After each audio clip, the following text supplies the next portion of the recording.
ሰላም ሰላም ውድ የቻናሌ ቤተሰቦች እንኳን በደህና መጣችሁ እያልኩኝ ለዛሬ ያዘጋጀሁላችሁ ሳምቡሳን አሰራር ነው። ሳምቡሳ በስጋ እንዴት እንደሚሰራ እና ስፕሪንክለርም አብሮ አንድ ላይ የሚሰራ አሰራር ነው ማሳያችሁ። እንደምታዩት ቆንጆ ሆኖ የተሰራ ነው። ተወዱታላችሁ። እስከ ፕሮግራማችን ፍጻሜ አብራችሁ እንድትቆዩ እየጠየቅኩኝ ለፕሮግራሙ አዲስ ሆናችሁ ሰብስክራይብ እንድታደርጉ ላይክ እና ኮሜንት እንድትተውልኝ እጠይቃለሁ። ቀጥታ ወደ ፕሮግራሙ እንተላለፋለን። አብራችሁን ስለምትቆዩ በቅድሚያ አመሰግናለሁ።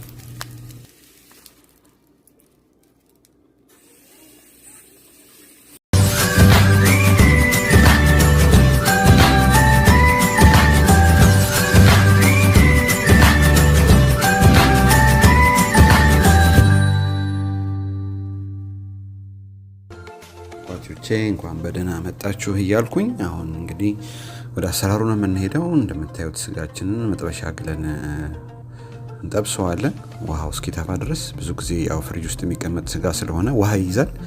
ውሃውን እንዲያስለቅቅ እንደምታዩት በደንብ እያማሰልን ውሃው እንዲተን እናደርገዋለን። ይሄን ከጨረሰ በኋላ አንድ የተከተፈ ቀይ ሽንኩርት እንጠቀማለን። እሱን ተጠቅመን በደንብ እያዋሃድን ዘይት የተወሰነች ዘይት እናደርጋለን። ይሄን በደንብ እያቁላላን ከጠበስን በኋላ ቃሪያ ግማሽ ቃሪያ የተከተፈ፣ ግሪን ኦኒየን የተከተፈ፣ ካሙን ፓውደር ግማሽ ማንኪያ፣ ካሪ ግማሽ ማንኪያ፣ 2 ፒስ ነጭ ሽንኩርት የተከተፈ፣ የበርበሬ ፍሬ ግማሽ ማንኪያ እንጠቀማለን። ጨው ግማሽ ማንኪያ እንጠቀማለን። እነዚህን ካደረግን በኋላ እንደምታዩት በደንብ አድርገን እንጠብሳቸዋለን። ደረቅ አድርገን ነው እንግዲህ እንደምታዩት እየጠበስኩ ያለሁት። ጨው ነው እንደምታዩት የምጨምረው። ይህንን በደንብ አድርገን ጠብሰን ከጨረስን በኋላ እንግዲህ ለሳምቡሳው መስራት እንጀምራለን። ለሳምቡሳው ይህንን ከስቶር ነው የገዛሁት። አረብ ሱቆች አሉ እነዚህ ቂጣዎች። ቤት ውስጥ መስራት እንችላለን። ጥያቄ ካላችሁ ጻፉልኝ። እሱንም እንዴት እንደሚሰራው ቤት ውስጥ ማሳየት እንችላለን። የሚታጠፈው እንደምታዩት በማጥፎ ስታይል እናንተም ማጠፍ ትችላላችሁ። መጨረሻ ላይ ግን በፍርኖ ዱቄት ዛጋ እንደምታዩት በውሃ በጥብጬ ያዘጋጀሁት ሳለ እሱን ነው ለመዝጊያ የምንጠቀመው። እሱን እንቀባለን እንደዚህ፣ ከዛ እንዘጋዋለን። ያጣብቀዋል ማለት ነው። እንዲያደርገን ሳምቡሳውን እንሰራለን። አስተጣፉን ቅድም እንዳያችሁት ነው የምናጥፈው።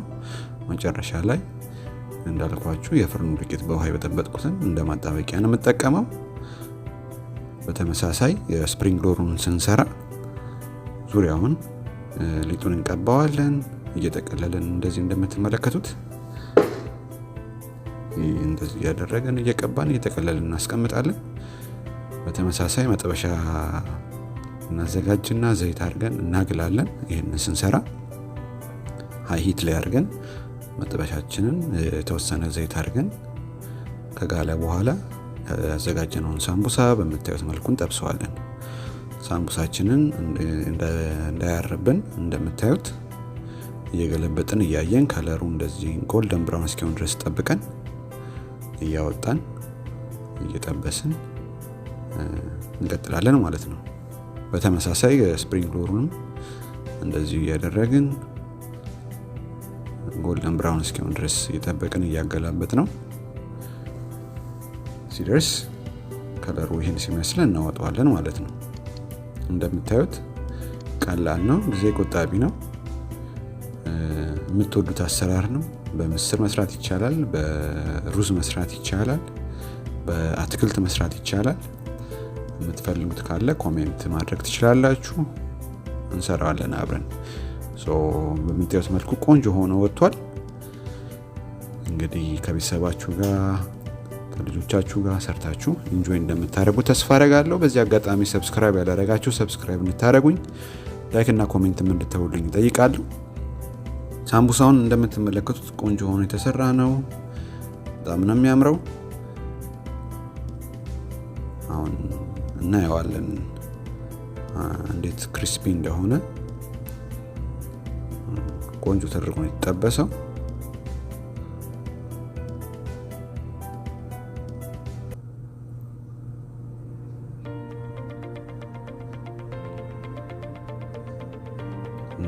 እንግዲህ ስፕሪንግ ሮሉ ቆንጆ ነው የበሰለው። ውስጡ እንደምታዩት ስታፍድ የሆነው ስጋ በደንብ ነው ያለው። በጣም ነው የሚጣፍጠው። በልታችሁት እንደምትወዱት ሰርታችሁ በልታችሁ እንደምትወዱት ተስፋ አደርጋለሁ። ሳምቡሳውንም እንደምታዩት ነው። በጣም ጣፋጭ ነው። ይህንንም ሰርታችሁ ኢንጆይ እንደምታደርጉት ተስፋ አደርጋለሁ። ፕሮግራሜ ላይ ያላችሁን አስተያየት ኮሜንት ላይ እንድታውልኝ ጠይቃለሁ። ስለተከታተላችሁኝ አመሰግናለሁ። መልካም ጊዜ። በሌላ ፕሮግራም እስከምንገናኝ ገና ቆዩልኝ። አመሰግናለሁ።